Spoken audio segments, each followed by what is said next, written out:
Bonjour à tous, un titre sportif en forme de prière pour commencer.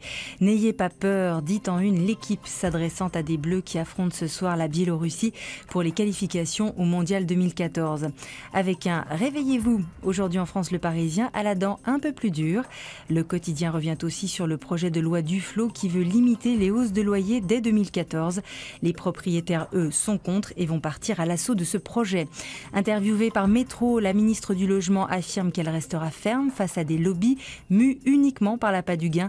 À un moment, il faut dire stop à la loi de la jungle, affirme Cécile Duflot.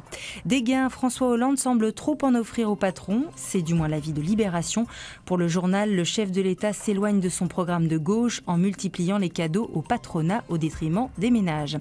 Parmi ces cadeaux, la réforme des retraites qui fait l'objet d'une journée d'action ce mardi. La mobilisation s'annonce tiède, mais pour l'humanité, la contestation entre en scène face à cette réforme qualifiée d'injuste. Autre mécontent de cette réforme, Bruxelles, pour qui ce projet va avoir un impact négatif sur le coût du travail. C'est à lire dans le Figaro Économie. Le Figaro qui, dans sa une, parle d'alerte rouge au sujet de l'insécurité. Le journal s'est procuré le nouveau tableau de bord de Manuel Valls sur la délinquance. Et si l'on en croit le journal, tous les indicateurs sont à la hausse dans ce domaine. Le Parisien revient sur le dossier syrien. Hier, la Russie a proposé de placer les armes chimiques sous contrôle international.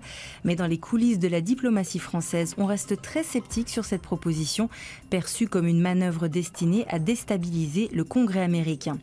Pas déstabilisé du tout, Carlos Ghosn. Dans les Échos, le patron de Renault affirme que dès 2014, les ventes de voitures dans le monde devraient progresser de 3% et parle même d'année record. Y aura-t-il des records de vente pour le lancement de l'iPhone 5 dès ce soir?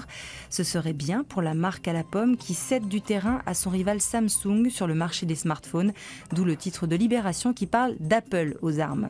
Dans 20 minutes, c'est un appel au secours, celui de Jérôme Kerviel. Dans une lettre au gouvernement et aux parlementaires, l'ex-trader de la Société Générale réclame une commission d'enquête. Il se dit épuisé après 6 années enfermé dans le couloir de la mort sociale. Face à ce moral en berne, d'autres sont happés par le bonheur, à l'image de Serena Williams, vainqueur de son 17e tournoi du Grand Chelem à l'US Open. Allez, aujourd'hui, on ne touche plus terre. À demain.